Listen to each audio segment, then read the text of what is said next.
How's it going, everybody? Nathan Richie here. I have broken my right pinky knuckle, and because I can no longer drum for the next 4 weeks, I decided to restore or refurbish a neglected shitty drum set and get it sounding good and looking good because I have nothing better to do with my time. As you've seen in my other drum staining videos, first things first, you take off your hardware. You end up with something like this, no hardware. You want to keep certain pieces of hardware together. The floor tom leg brackets might have thicker or bigger screws than the normal tuning lugs. If you have a wrap, you pull off the wrap. Wraps are the bane of every drum's existence.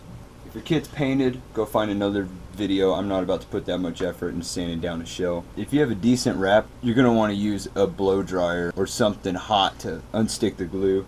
This kit is so shitty, they actually stuck staples in here. Terrible for the show.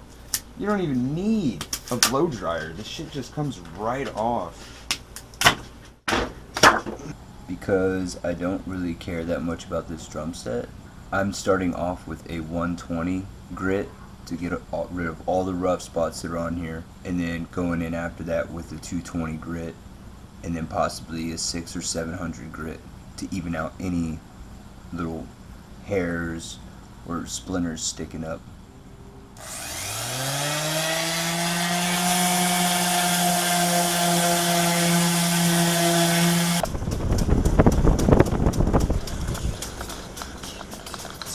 Okay, so you get your stain. WinMax, you can get it at Home Depot, wherever, and it tells you what it looks like. You can choose your own colors, whatever. That into that. Now, I'm no staining pro, but I've gotten some pretty good products. Dip it a little bit. You want to go with the grain, but whenever it comes down to this, there is no with the grain. There's no special direction.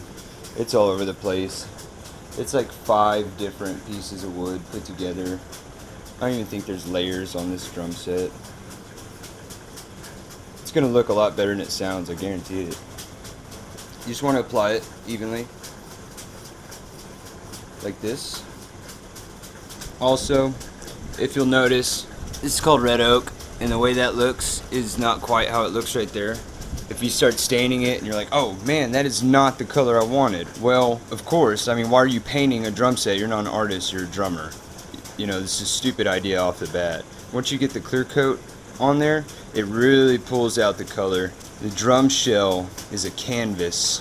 The appearance of an instrument definitely has an effect on how the musician plays their instrument. Custom guitars, you customize that guitar, the different woods, the different neck, different back, different wings. You're gonna play that shit with confidence. Now, to find the middle, I use my mathematics and my awesome equations that I've elaborately devised for this tutorial, and I just use my maths in my equationings, and we have, see how I did that? The square root of the Da Vinci Code should get you right where you need to be. And that, kids, is the Pythagorean theorem in the works. If you have any questions about that, leave your comments and thoughts below.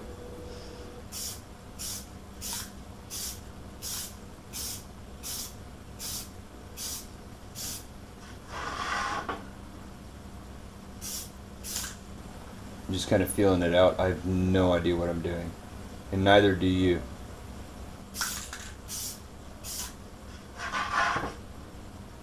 Unless this is your profession, and then I digress.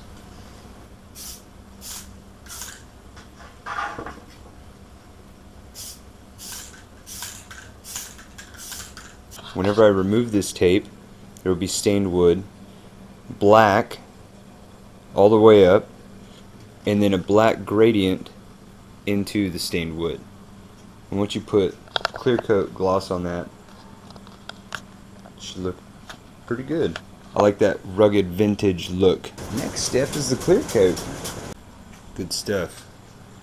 This is what makes it shiny and protects the wood and the paint and the grains from dings and weather And especially down in the dirty south, the humidity makes it look good. Really pulls the grains out and makes it look all pretty, clean, like a brand new car.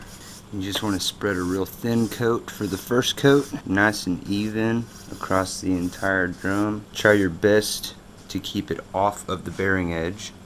I just kind of get it a little close up to the bearing edge. But if you have a nice drum set, make sure you tape that off. Probably about 1/4 of an inch down the shell. Needs to be bare. Rawr. That looks pretty. Looks real pretty.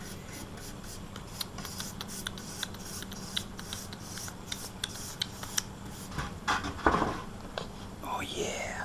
You're going to do a bunch of coats.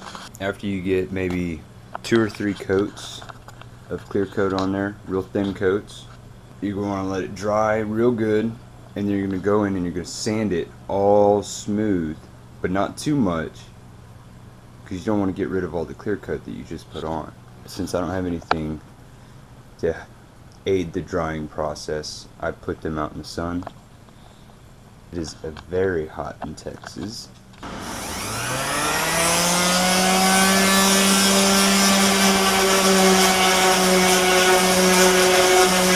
Once you get the lacquer sanded down real good, looks something like that. You don't want to go too far, or you end up doing something stupid like that. You can't go back and restain it. Just make sure you don't sand it down too far. You only need to rough it up a little bit to get the next coat stick on there real good and even.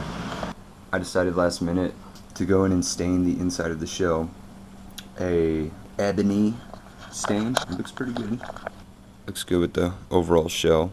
If you've got some clear heads on there, look really nice. Nice and shiny. See, it turned out pretty good. There's some clear coat shots. And there's a shot with the hardware. Some of it didn't have all the hardware, but it still looks pretty good. Again, thanks for watching, guys. As always, don't forget to subscribe. I'll try to do more videos like this. Let me know what you thought about the video. Share it with friends, fellow musicians, and even people that stain wood or whatever they do. But yeah, until next time, later guys.